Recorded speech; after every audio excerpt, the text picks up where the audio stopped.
And I mean this year especially, I just realized that with this music thing, I have to go 100% or nothing there.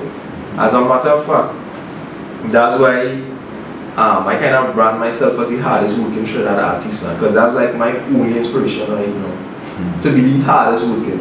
I mean, I think success will just be a byproduct of that. Eventually, you know, things will happen. But right now, if men working harder than me, I will be like, I ain't rich yet. You have nobody who should be able to work harder than me.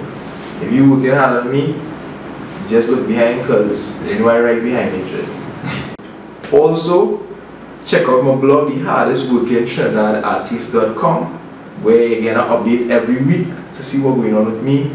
Of course, check out the face on Facebook, Twitter, Instagram. Future Crab Studios are the same things. You check out Future Crab Studios, those places as well.